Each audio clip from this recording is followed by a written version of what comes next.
Hello everyone, welcome to our session, One Health, from soil to stomach. Thank you for joining us. It's really quite warm here, but hopefully everybody will be right. We've got some refreshments for after the sessions.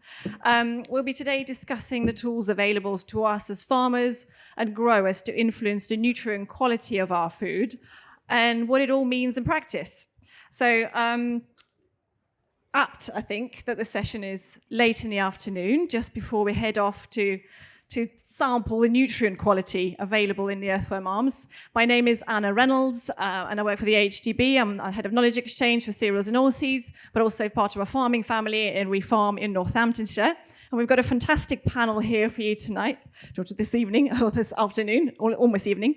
Well, my favourite commenter next said, one heck of a band with some top-notch tunes. Shout out to Stephen Briggs. So, in terms of our band, we've got Joel Williams. Joel is joining us from Canada. He's soil and plant health educator. And you've been all over the world teaching, and we've spent quite some time last year discussing this session whilst touring the UK on our last tour.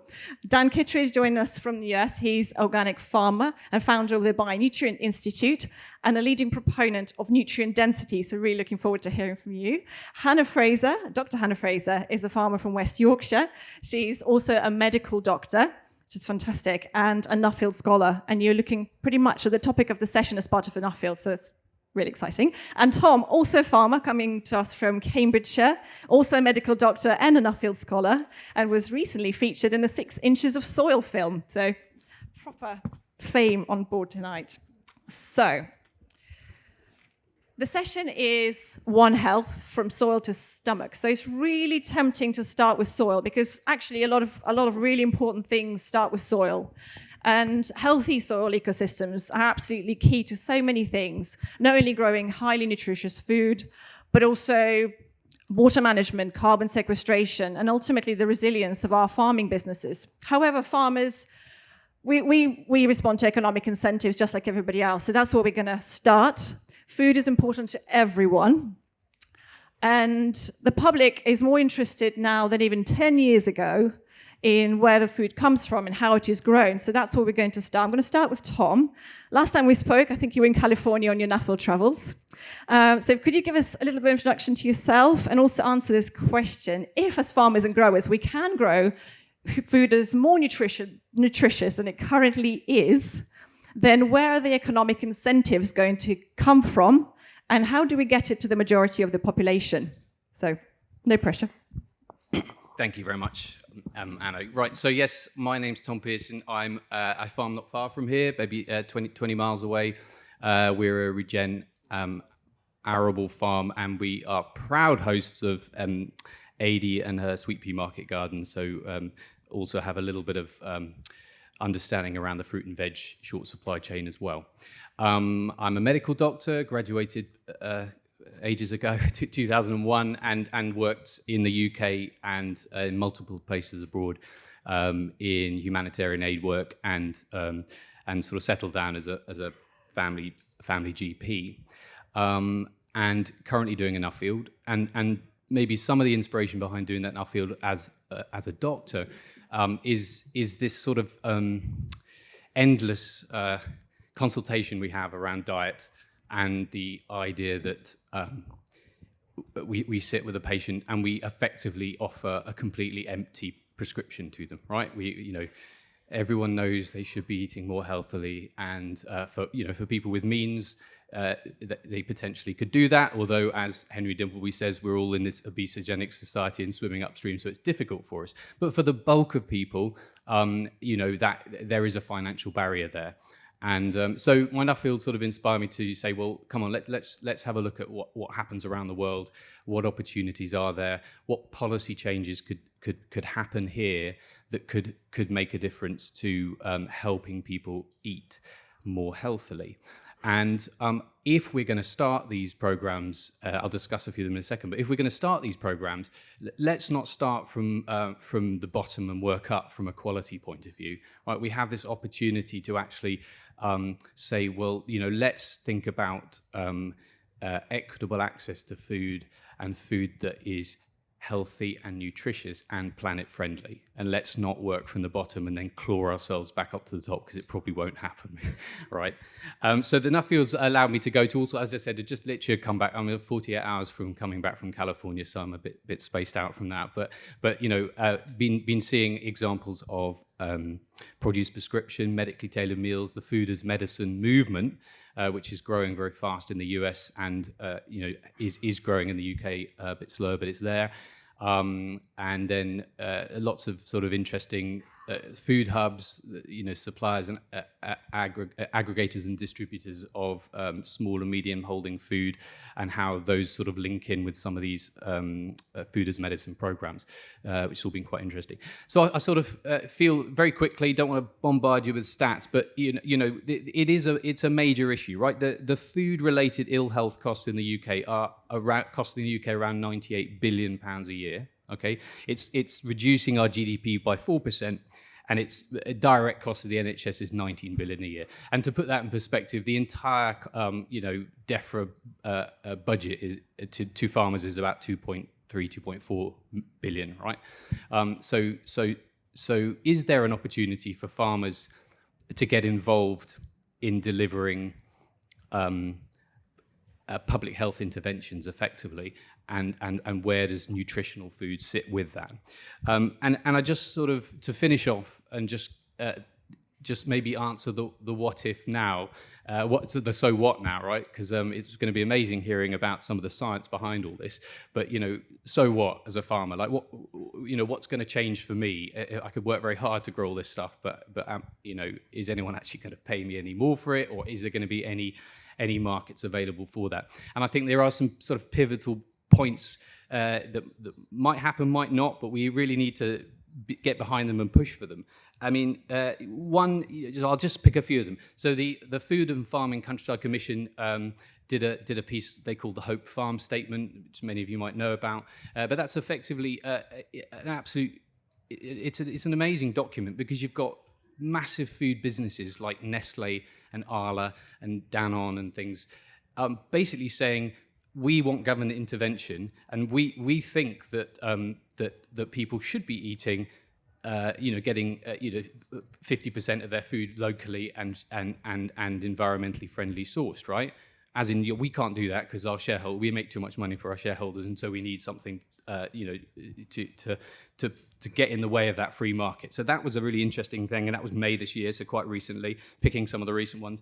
And then Labour, you know, might get in, and if they do, they've got this manifesto. Sure, it's been talked around quite a lot, but it's you know, 50% of food local or higher environmental standard. But you know, it is in their manifesto, and if it does happen, you know, we should be pushing for that. And then the Alexandra Rose charity just finished and published their impact study on their produce prescription, showing some really sort of impressive results. And this just mirrors what's happened, multiple pilot studies and in the US with produce prescription as part of that Food for Medicine program. And there, you know, we got to the point there. I was last week chatting to a guy called Dr. Stephen Chen, and they're trying to get the state of California to actually put that in their Medicare program. So like food as medicine, free fruit and veg will be available in the Medicare program. So these things are all sort of moving quite fast. The UK might miss them all, but it's really important to be aware of them. And if we are going to support these things and get behind them, please, can we manage to get you know, the food that has the right credentials behind it, nutrition and planet-friendly food. So that's just giving a little bit of background as to why it's important and where we might be going quite soon with it. And then you know, there's the more exciting part of this talk, which is really the science and the bit behind that. So, thank you very much, Tom. Oh, Hannah. Hello, so everyone. I guess the question for you, Hannah, is again, tell us a little bit about your background, but also what are the nutrients in our whole foods? Let's start there. So hi, yes, like Tom, I work as a medical doctor. I work part-time now at Leeds Hospital. And I'm also very lucky. I get the pleasure of working on a farm. My husband and I, 6 years ago, took on the farm. First generation, knew nothing about agriculture. And since then, we've been on this journey of learning how to produce food. Now, for a while, I've been worried, really, about the state of health that we have in this country. We have a lot of chronic disease. 1 in 2 adults have at least one chronic condition. And we need to be doing something about this.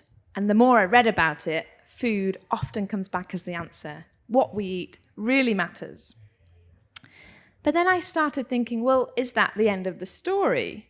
I was learning about all these different methods of food production and intricacies that are going on at a farm level. And I was thinking, well, is this having an impact on the nutrition value of food? We talk a lot now about ultra-processed food, but is there such a thing as sort of ultra-processed farming? Actually, do we need to be tackling that too to really make strides at improving our health? And as this time I was thinking about these things, I was very lucky. I was awarded a Nuffield Farming Scholarship, which is a 2-year program, and it gives you a bit of time and a bit of funding to really deep dive into a particular topic in agriculture. So that's what I've spent the last 2 years looking at. Just a very quick overview. What's actually in our food? What matters? And it really comes down to 3 main groups. You've got your macronutrients, your fats, your proteins, your carbohydrates. They take up most space in food. Then you've got the micronutrients, your minerals and your vitamins. Now, you don't need a lot of these in your diet, but they're absolutely essential for lots of different functions in the body. And sadly, in this country and around the world, we don't eat enough of them, and we are deficient in lots of these minerals and vitamins. And then you've got this exciting group of phytochemicals, antioxidants, things like this. They are plant chemicals. There's thousands of them. We're only really just starting to discover the names of them and the functions. They all do slightly different jobs, but they're very good at cleaning up. They keep things tidy. They reduce inflammation. They help prevent cancer forming. And yet, actually, we don't have a recommended daily intake of these things. So we don't really know how many of these phytochemicals we should be eating. And the reason I started thinking about farming and nutrition density, I read this news article about the fact that our food is less nutritious than it used to be, that compared to our grandparents off the same plate, we're actually getting less nutrients. And this came from 3 key studies. One was in the UK, one was in the US, and one was in Finland. And actually, they all found a similar trend. What they did was they looked at government-published data. So every couple of decades, governments will take a random sample of food from the shelves, they'll look at the nutrient content, and they'll publish that data. And these groups looked at that to see if there were any trends over time. And I just put a snapshot here. So this was looking at carrots. You can see in all 4 of these nutrients, between the 1930s published data and the 1980s, there was a genuine decline. About 3% of the amount of nutrients you need in that day of calcium had dropped. Now, there is criticism of these data. It wasn't done in a particularly scientific, robust way. It was just a random sample from the supermarket shelf. You could say, well, how do you know there's not some kind of selection bias? And also, analytical methods change over time. So yes, I agree, this isn't perfect, but it's certainly a worrying trend if it's true and would warrant further investigation. Then there were some more kind of scientific approaches that, again, showed that actually nutrients in our food is declining. This was from Rothamsted. So they're an agricultural research institute. They've been growing wheat in what's called the Broadbank experiment since the 1850s, and they have samples of the grain they've grown every year since that point. And they went back to the samples, and they wanted to see had there been a decline in the mineral content. So each graph looks at a different mineral, and you can see between sort of the 1850s and the 1950s, things were fairly constant, if not actually improving in terms of the mineral content. And then you get to the 1960s, and things just seem to drop off a cliff. And the relevance of that time period is that is when the dwarfing varieties of wheat were introduced. Yields went up because plants were putting less effort into growing straw and growing roots. But sadly, the unintended consequence was actually these plants were less able to soak up minerals, and that means we get less of them in our diet. Now, I haven't put a graph of this. I'm very excited to hear what Dan Kittredge next to me, what he's going to say, because the other side of this is not just looking at historical changes, it's looking at how variable is the nutrient density of the current food supply chain. And your work has been fantastic at showing there is an incredible amount of variability. You know, one bag of kale you pick up from the supermarket shelf might contain 40% of the calcium you need in the day. And you think, great, another bag of kale only have 15%. So there's this real variability in terms of what we're buying, but it's very difficult as us for consumers to know what we're buying. And that's where we need more work to really understand what makes food more nutritious, and can you do that consistently? Now, just briefly, I could go on. I've spent 2 years kind of really digging down into, what is it that makes food more nutritious? How do we do it? And it really comes down to 4 key areas I've found where there's real good evidence now. So the first is soil, definitely. Better soil health. And I'm meaning kind of soil microbiology, more abundance of microbes and greater diversity. Just like when we talk about the health of gut microbiomes, it's the same, the things that we're looking for in the soil microbiome.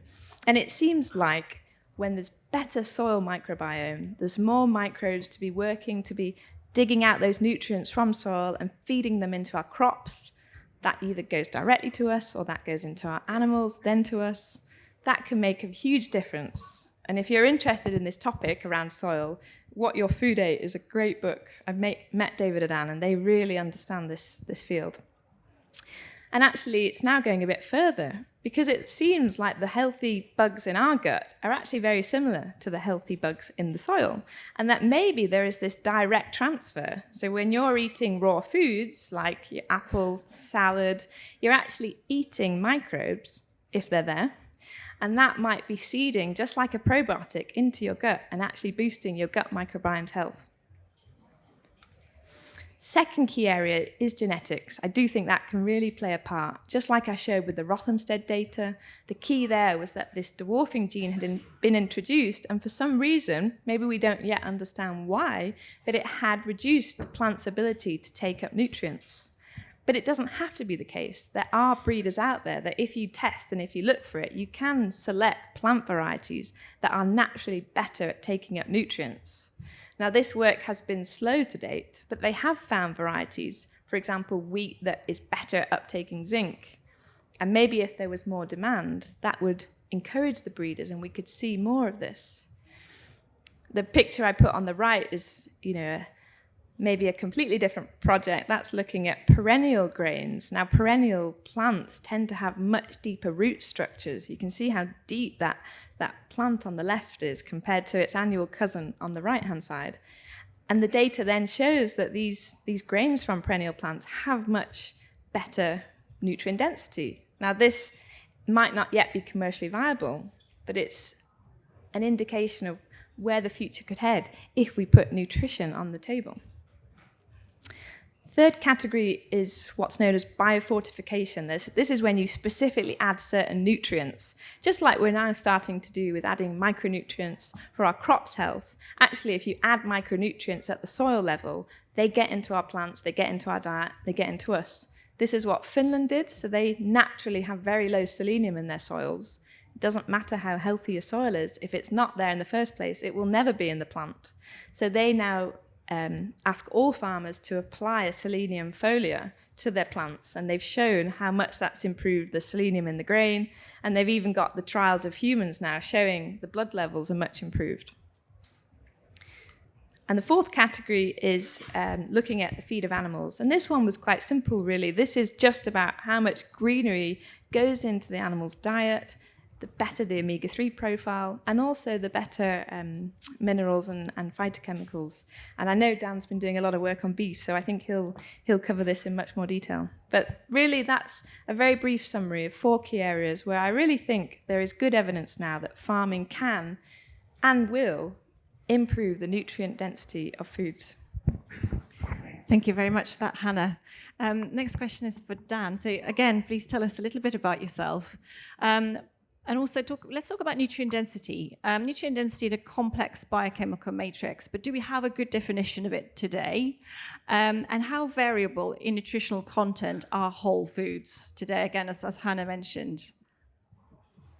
Yeah, my name is Dan Kittredge. I'm from the U.S. I'm the founder of the Bionutrient Food Association. We're an educational nonprofit focusing on increasing quality in the food supply. And by quality, we're talking about nutritional value.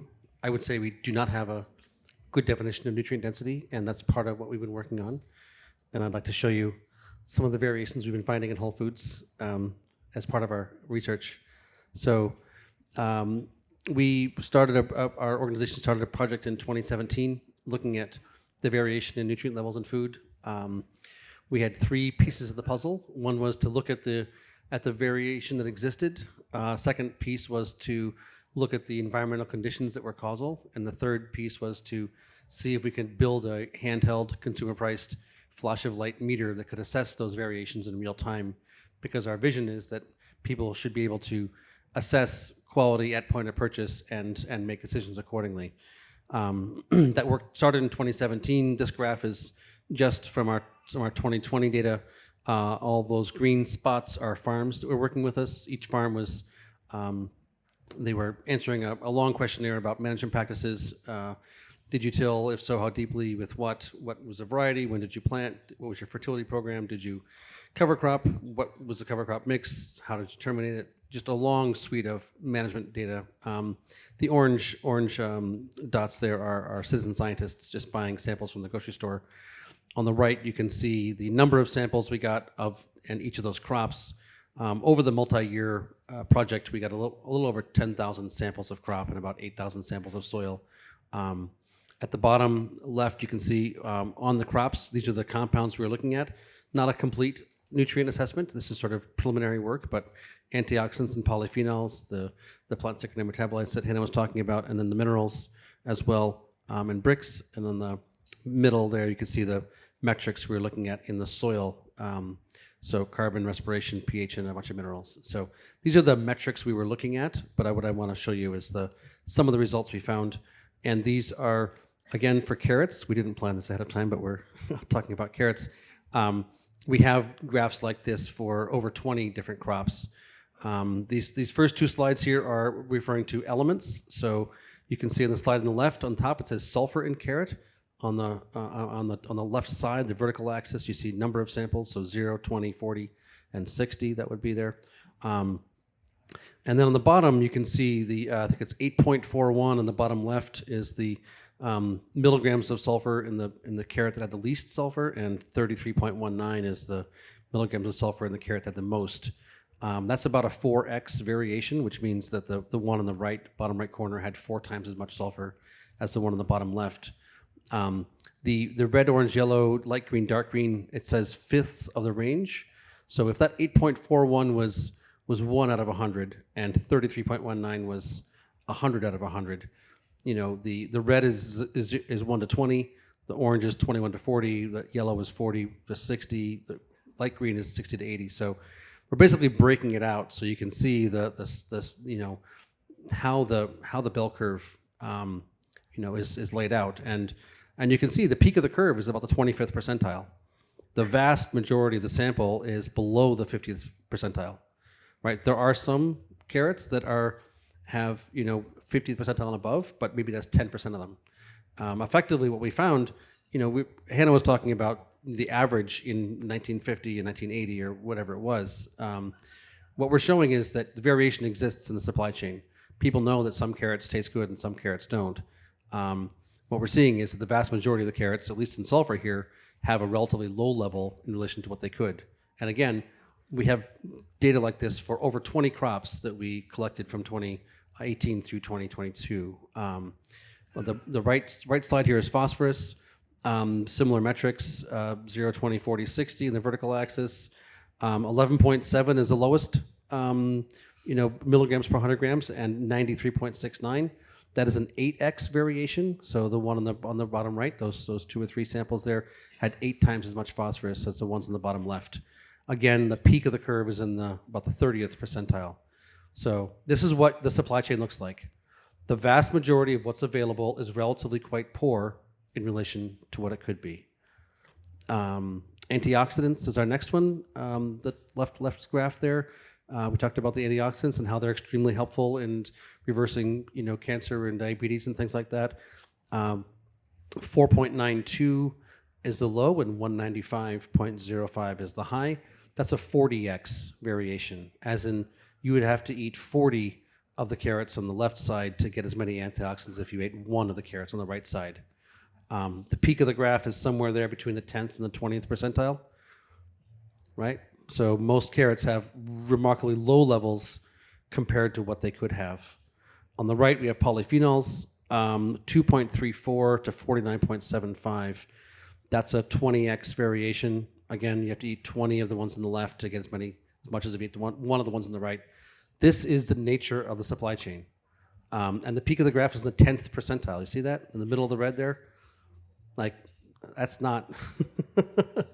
Most aren't good, I think you can fairly say, in relation to what's possible, right? What's exciting, one thing to say is like, there's a lot more could be in our food. And that's the exciting thing is, we aren't getting much necessarily now with the supply chain as it currently exists, but the opportunity here is to have dramatically higher levels of nutrients in our food. And we'll now move into what the causal factors are. So this graph on the left, BQI score in carrot, box plots by variety. BQI is a stand-in for nutrient density. That's an average of 6 elements and 2 compound families. The first one there is on top is Napoli. That's a variety of carrot. You can see some are in the red, some are the orange, some are yellow, some are green, light green. Bolero, some red, some orange, some yellow. Nantes, some red, some orange, some yellow, some light green. Mokum, red, orange, yellow, light green, dark green. Romance, red, orange, yellow, green. I'm not seeing any particular quality alignment by variety. What I'm seeing here is you can do a good job with Napoli or a bad job with Napoli. You can do a good job with Bolero or a bad job with Bolero. It seems to be that that genetic is not a predominant factor. Certainly, I think it is a factor, but from what we've seen, at least, we're not seeing any patterns where this variety is categorically better than the other. What I see is you can plant this variety in this soil and it'll perform poorly. You can plant it in that soil and it'll perform well. On the right-hand side, we have by climate region. These are USDA and North American US climate regions: Northeast, East, North, Central, Southeast, Central, Northwest, West, and Southwest. These are geographic and climate regions. As we're based in the Northeast, we obviously had more samples coming in from there. But again, some people argue that climate or soil type are significant factors in nutrient variation, and what we're seeing here is not that. What we're seeing is you can do a good job or a bad job in most areas, which would go to support the thesis we started out with. Next slide here is by sample source. So on top is from the farm, directly from the farm. The next one is at the store. The third one is from the garden. And finally, we have farmer's market. So there is, some argument by some, parties that local is better, farmers markets are better, et cetera. And I'm sorry to say that this does not look like that's the case. Just because someone's a nice person and they live close to you does not mean that they're producing high quality food. And just because something is in a store that came from a big farm a long ways away does not mean that that big farm a long ways away wasn't doing a good job. Right? The quality is really varies across the board. And as far as that top 20th percentile or top 40th percentile, almost nobody's in it. Right? I mean, I think humility is a great place to start with. Most of us are not doing anywhere near as good a job as we might like to think we are, at least in relation to what's possible. Okay, so the final slide on the right there gives us by practice. So the top graph there is certified organic. The next one is people that used cover crops. The third one down is people that did no-till. The fourth one down is tillage. The fifth one down is organic, not certified. That would be probably smallholders.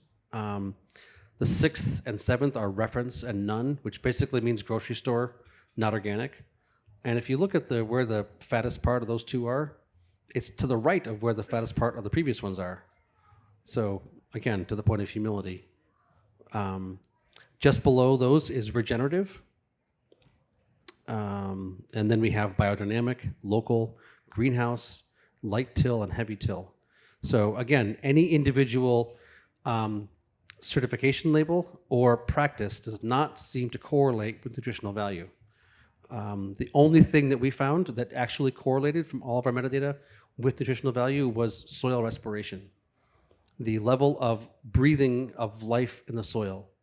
Foundationally, what we found is that the more microbes that are alive in the soil that are actually functional, the higher the nutrient levels are in the plant. That has nothing to do with the variety or the geography or the climate or the individual practice or the certification label or the point of purchase. It has to do with the overall function of the biological system. So we found that quite exciting. This graph shows what we did in 2021, which was to release our second generation handheld flash of light bionutrient meter, calibrated only for 10 crops and not for overall nutrient density, but just for specific nutrients. So we manufactured a few hundred of these, shipped them around the world in 2021, stopped making them because people thought they were something that they weren't. People thought that they were a meter that could test overall nutrient density in all crops, and the foundational reality is we don't have a definition for nutrient density. From our perspective, we don't know what nutrient density is. As far as a one-size-fits-all score, 1 to 100, this carrot's 80 out of 100, this carrot's 20 out of 100. That work, to our understanding, has not yet been done. But we did prove that it is possible to build a handheld, consumer-priced, flash of light nutrient meter that you can walk up to a carrot with, or a courgette, or a wheat berry, and get a real-time reading of the flash of light for a specific nutrient. So the idea here is, should we be able to define nutrient density, then we should be able to provide anybody in the supply chain the ability to flash a light and make decisions about what to purchase and what not to purchase. And the idea is that connects to soil health, then the regenerative thesis could be powerfully, rapidly accomplished. We could disrupt agriculture really categorically by having an economic lever which inspires healthy, good soil health management practices, which correlate, we think, with better farm economic viability, which correlate with better human health outcomes. The last couple slides I have here, I skipped I guess we missed a slide or two. We have been working since 2021, excuse me, on defining nutrient density in a crop. Beef has been the crop we've been working on. It's been a very complex process. Many hundreds of nutrients are looked at in every steak. Every farmer sends in 3 steaks. Many hundreds of microbes are looked at in every fecal sample. Every farmer sends in fecal samples from the animals. We look at this forage, the fodder, the soil that fodder grew in. We looked at the management practices, and we do human health trials. And our preliminary data, which we hope will have conclusions for this by the end of this year with a preliminary definition of nutrient density in beef, show effectively that the grass-fed beef is dramatically better than not grass-fed beef. Big aha there. Omega-3, omega-6 ratios are that sort of the obvious key metric, which our preliminary data is showing as a very, very powerful corollary there. You see that graph says truly grass-fed.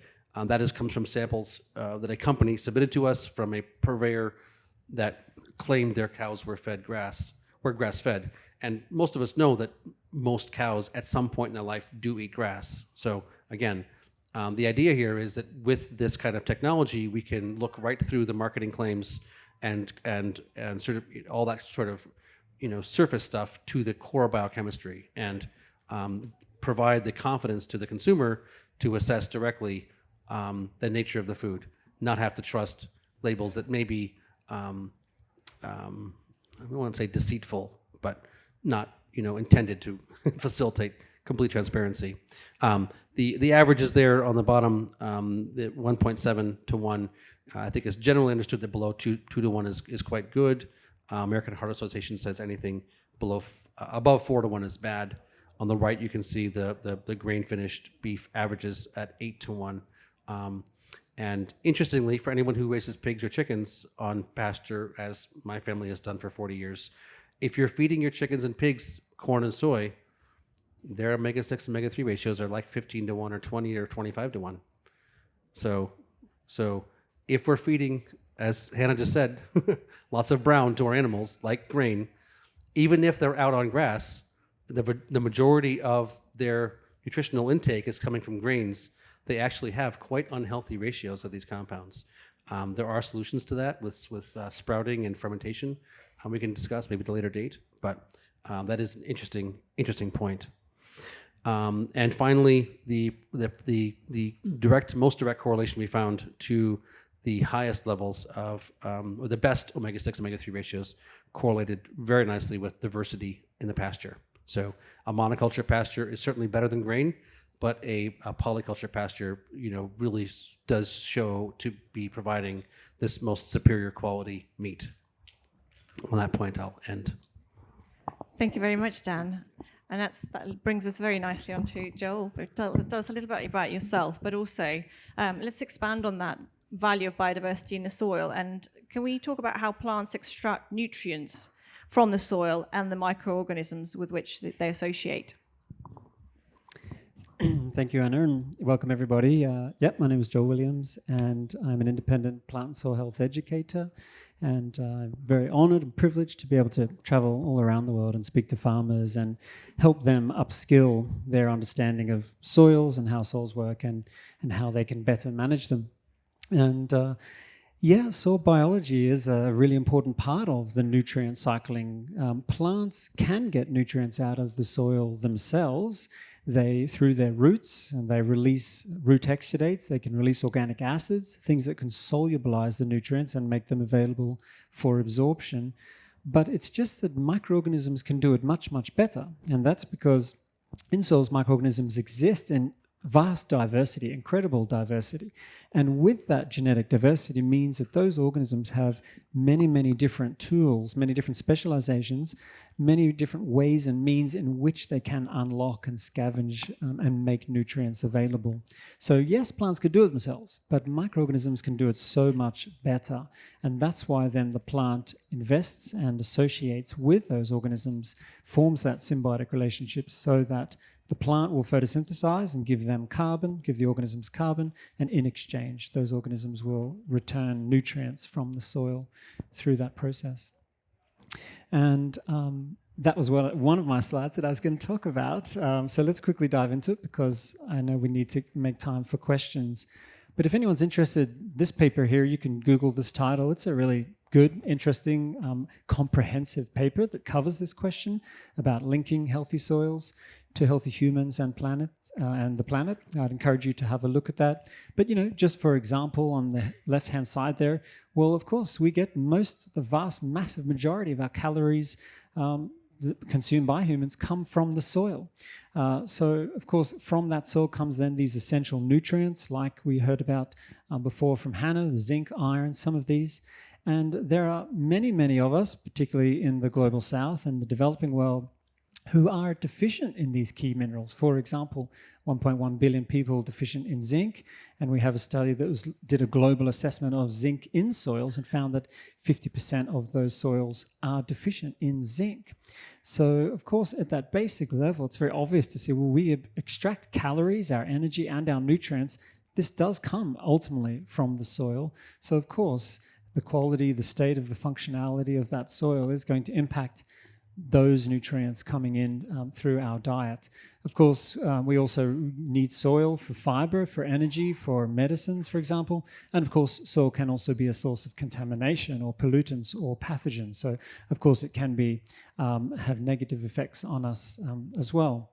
But of course, soils perform really important ecosystem functions beyond just us and our food and our needs. Soils are really important for nutrient cycling, water cycling, as you mentioned, water filtration, keeping our waterways clean, capturing carbon and cycling that carbon, protecting biodiversity. Soils are the most biodiverse ecosystems on the planet. So, of course, as we decline or degrade soil health, we lose some of that biodiversity, particularly those important genes that are within those microorganisms that perform all sorts of code for very important functions. And of course, soils do even more than that. They're important for recreation. They provide a store of our history and provide building materials. So, of course, all of these things from a more human health, but even broader societal health, soils are very important for. And as we degrade soil, and this is a really nice example of this, comparing a native kind of natural system compared to land use change into an agricultural system, that some of these important functions that soils perform, they begin to decline because of our management. So for example, less biomass, that's less nutrition, less calories, but this can also slow down in terms of soil health, soil's ability to store carbon, and therefore also perform the nutrient cycling that those microorganisms do. So through degradation, through land use change, yes, quality of soil goes down, therefore the quality of the diet can go down and the quality of our planet can go down. And I was going to mention biofortification. Hannah's mentioned a few things that I was going to mention, so I'll try and be brief on these. But just to say that of course, soils are so central to human nutrition. This is why we have this thing called fortification and biofortification. Fortification meaning adding nutrients to foods, or biofortification returning back to the soil, the agricultural management, and encouraging practices that will enhance the nutritional value. And this is a huge topic of discussion, again, to enrich foods and grains with things like iron and zinc, which are hugely deficient in, again, the global south. So just some examples of some different papers that kind of look at different strategies. Foliar applied selenium was the one we heard before there, but also the role of soil microbes that Dan has just mentioned and their contribution to nutrient cycling and access. So there's many of papers that are exploring strategies to biofortify and to improve this. And the other one you mentioned was the breeding of modern varieties. And this is a nice example to complement Hannah's point about with the Green Revolution. And here you have a picture on the left is a traditional heritage wheat, an einkorn variety, compared to a modern durum, a modern bred variety. And you can see these are just grown in potting soil at the same time, same soil, same watering conditions, same environment. And you can see that older variety has a much more vigorous root system. And so this is part of it. With that bigger root system, they can explore greater soil volume and extract more nutrients out of that soil. But we do also have some indication that as we have bred modern varieties, that also at a genetic level, we have lost some of the genes that code for uptake channels, meaning this is how plants get some of their nutrients from the soil. They deposit these little uptake channels in their roots to absorb that specific nutrient.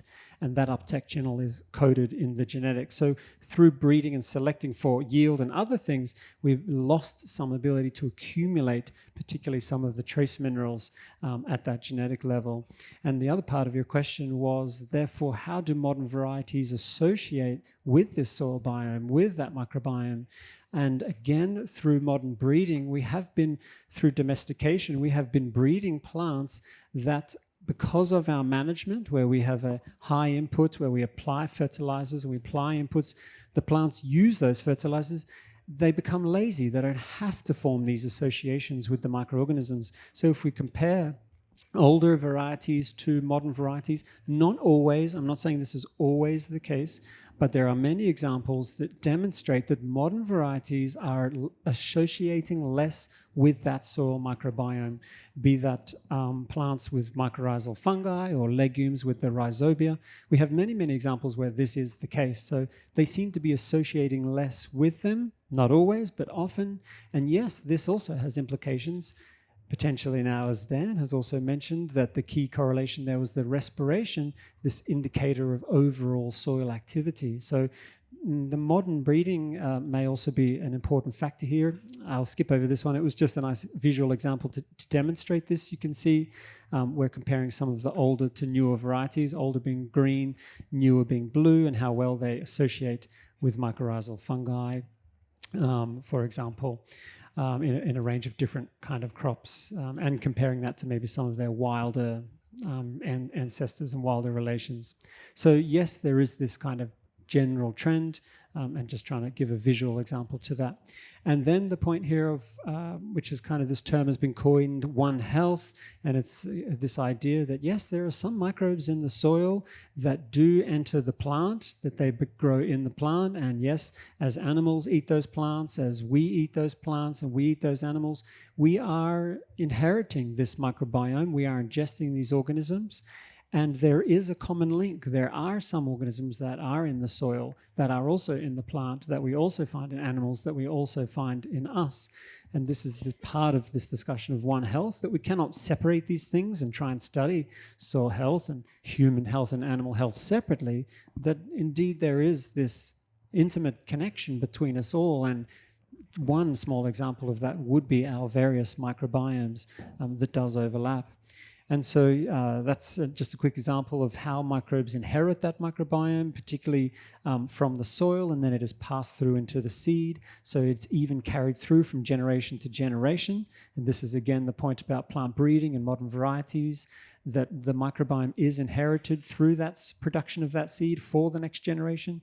And as we start to breed for different goals, we may have been losing out on some of this important factors. And this was just a quick visual example to highlight that how plants can extract nutrients. They release organic acids or hydrogen or special enzymes. These are things that can strip and solubilize nutrients out of the soil. But in fact, it's much more effective for the plant to invest in those organisms. It will feed the fungi, and then the fungi can do that. Plant will feed bacteria, and the fungi and those bacteria will perform those soil functions. So yes, they can do it, and especially, as I mentioned, because of that genetic diversity that they contain, they have many more tools in the toolbox, many more unique specializations and strategies that they can deploy to acquire those various nutrients. So therefore, we need to take care of soil life. Obviously, it's a very important factor. So strategies like following the soil health principles would be a great foundation, a great starting point to that. First, do no harm, don't disturb them, and then keep them fed. Put some organic materials, amendments into the soil to feed them. Keep that soil covered with living plants, green photosynthesizing plants who will constantly be pumping carbon down into the soil to feed those organisms, to drive those nutrient cycling processes. And then the other point there that Dan also touched on with the diversity of the diet in the animals. So any way in which we can increase the diversity of our agricultural systems, moving away from the monocultures, for example. And look, monocultures have a time and a place. There's some need for those in certain contexts, but they do also have certain limitations and drawbacks. So any way in which we can transition away from that into more diverse food-producing systems, not only do these examples here of these greater plant diversity provide different plants, therefore different nutritional values, different benefits for us from the nutrient point that we're trying to make today, but also this diversity of plants provides habitat, ecosystem for other wildlife, for other beneficials, so providing ecosystem services that then plug into the other part of the planetary health that I know is not necessarily the focus today. So practically speaking, yes, however we can increase plant species diversity is going to help drive some of those increases in benefits and changes in soil health, soil biology, and overall nutrient composition of our diets as well. Okay. Thank you very much, Jill. Big round of applause for our panel. Thank you. Fantastic. What we're going to do now is very good. We're going to jump into Q&A. I think Steph is here with a microphone, so please don't ask your question before the microphone gets to you. I'm going to start off with a quick question, actually. We already touched on economic incentives, but just a question for the panel to start you off. What can we as farmers do today to move our economic reality and to drive this conversation forward? And then, who wants to start? Say it again. We talked about the public is more interested now than even a decade ago in nutrient density, but the economic incentives are not necessarily yet lined up. So what can we do as farmers to drive the conversation forward and line them up in our favour? I can start. I think it's difficult, and I think as farmers we can't do everything. We are working hard out in the field. Let's focus on that and hope that we can work with people that are better at perhaps driving policy change or consumer education. I think the two things I've taken from the last 2 years I've been working on this topic as a farmer, what can I do? Well, I can impact the health of my soil, and that takes time. Now, there might not be a financial benefit tomorrow or next year, but if this becomes a real topic of interest, maybe consumers in 5 years or 10 years will actually be saying, yes, we do want food from farms with healthy soil. If I can be ahead of the curve and get on with that now, I feel like there could be a financial incentive coming. And the second part is just, if you can be involved in the research, yes, we have some really good data out there, but we need to convince the masses. I think we need really good data sets, really strong evidence of, if we do this, if we make these changes, these are the difference we can have on the nutritional density, and it's consistent. It happens year on year, and we need to be a part of that. We can't just expect researchers to get on with this stuff. We're the ones out there growing this food, so we should, if we can, collaborate and provide samples and help be a part of that process. As the other farmer, I better make a comment. But I think the other interesting part is we, as I mentioned earlier, we've got these potential public procurement offers coming up, which might open up markets. And the thing about public procurement is most of public procurement is also a public health intervention, right? And it should be a public health intervention. And if I'm, as a doctor, if I'm advising people to eat more fruit and veg, I now know, because I was sitting here and learning about it, that what one bit of fruit or veg isn't the same as another bit of fruit or veg. If I was a doctor prescribing a drug, I would be pretty upset if I realised that there was these options of drugs and one was better than the other, which does exist. There's lots of fake drugs out there, right? But that is a message that we need to sort of be able to try and get across to people. And if you're a school and you're procuring food for a school, at the moment it's a sort of race to the bottom on quality because the budgets are very small. But we would like to say, we should be feeding our kids as healthy a food as we can. But I think just as and when we get more information about this nutrition, we just need to keep sort of making sure people understand that there are ways to grow food that is more nutritious.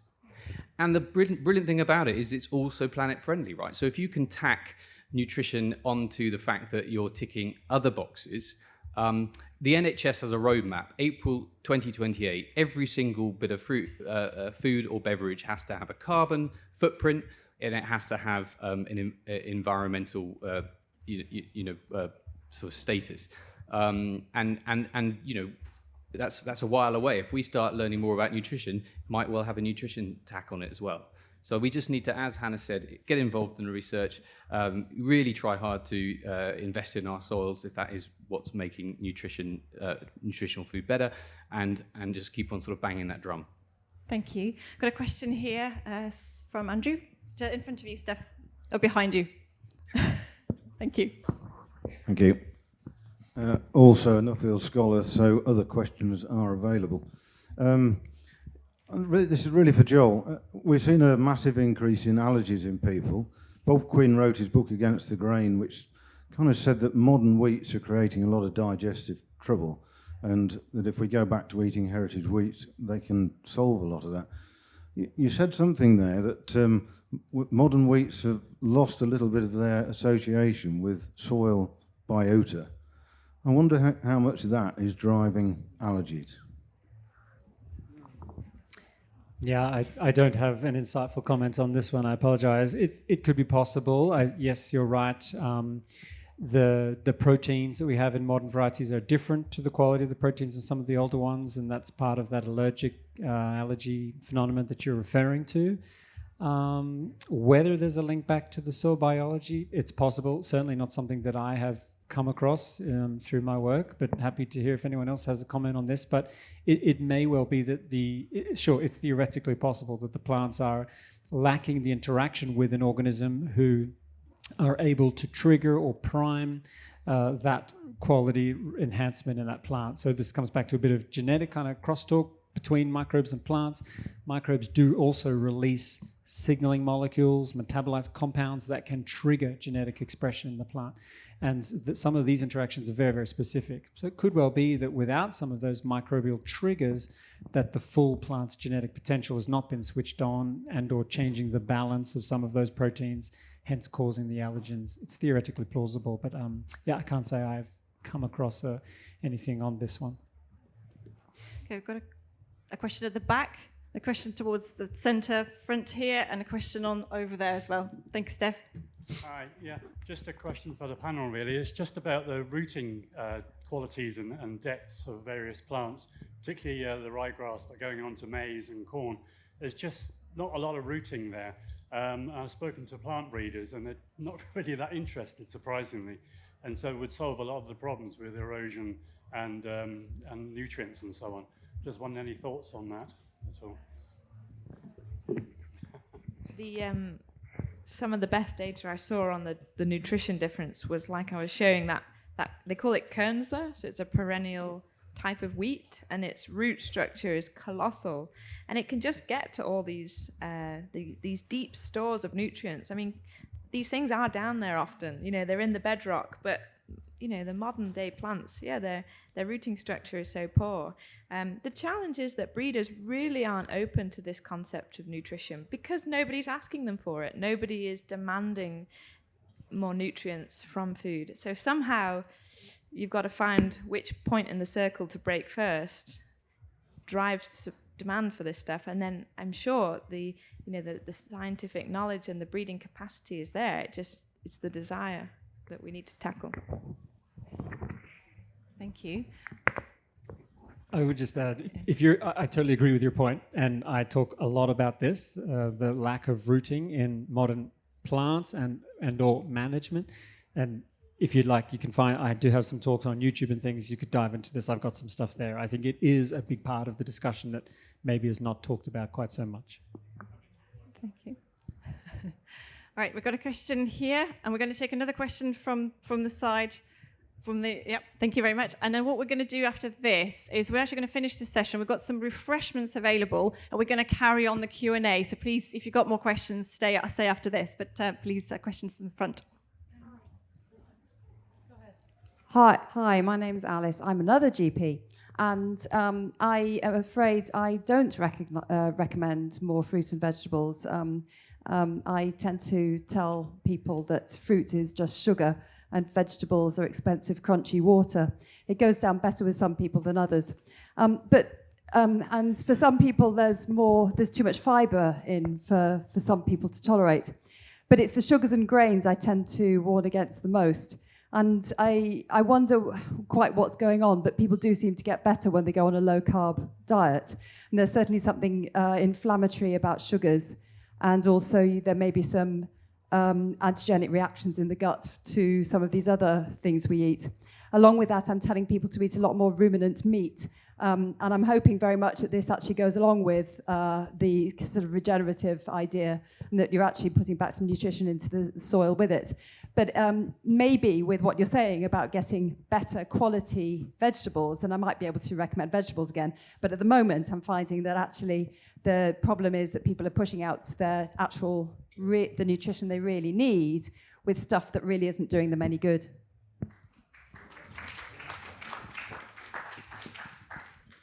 I'm not sure there's a question there. There's more of a commentary. Yeah, I think, okay. But I would just add, from a GP perspective, it's hard, isn't it? Because everyone's so different, and actually the gut microbiome is potentially, I'm sure we were probably at medical school at a similar time, maybe, but we certainly didn't learn about the gut microbiome. We certainly didn't get taught anything about nutrition whatsoever. Really, or maybe a lecture I missed, but not very much of it, right? And so as a medical profession, we're sort of we're also just starting to learn, and we probably historically haven't been very good at giving advice, and the advice, the public health advice around diets. It has, it sort of goes in phases. It has been going in phases over the last 20, 30 years. So it's a confusing message for the patients as well. And then on top of that, you then have this whole issue that Dan was talking about, that actually, one fruit and veg isn't the same as another. So it is complicated, and it's a confusing message for people. But it is a nice message if you can, if hopefully further research can sort of tell us that go for the planet-friendly farm stuff with the good soil health, because that's where the nutrition is.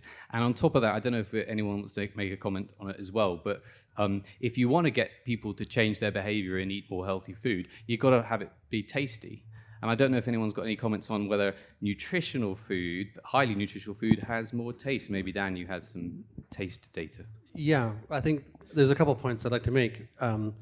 One is to assume that all carrots are uniform is part of the flawed assumption. Carrots or apples or lettuce or whatever. The whole point is that there's a variation in the nutritional levels in food. I like to say, what were we eating 1,000 years ago, or 2,000 years ago, or 10,000 years ago? And I don't think it was processed product. And I'm certain that the ruminant meat we were eating was not being fed corn and soy. So from everything I understand, if you finish a cow on corn, the levels and ratios of nutrients in that beef are not particularly positive. So to be so black and white about thou shalt not do this or thou shalt do this, I think is missing the point to a large degree. For me, it is really about the quality of the food, which we understand is categorically connected to our noses and our tongues, right? We have evolved with very sophisticated nutrient monitoring devices called noses and tongues. Apparently about 30% of our DNA is associated directly with the function of our nose and our tongue. Nature thinks it's really important for us to be able to discern whether this tomato tastes good or that tomato tastes bad. This, apple tastes good, that apple does not. Is it a simple sweet or does it have flavor? The way people pay attention to their wine and their chocolate and their beer and their coffee with those, subtleties of flavor and nuance is exactly the way we need to be engaging our food. And as far as I'm concerned, foundationally, your microbiome eats first. And so if you don't have the roughage, the fiber in there for your microbiome to function, then that 90% of the cells in your body that is what you are, which is not a human, but an ecosystem, right? Only when that full symbiotic ecosystem is functioning well should you expect you to be functioning well. And I think fiber is extremely important. So, yes. Thank you very much. We're up to time now, so what we're going to do now is we're going to stop the recording of this session, and we're going to give a round of applause to our panel, Joel, Dan, Hannah, and Tom. Thank you so much.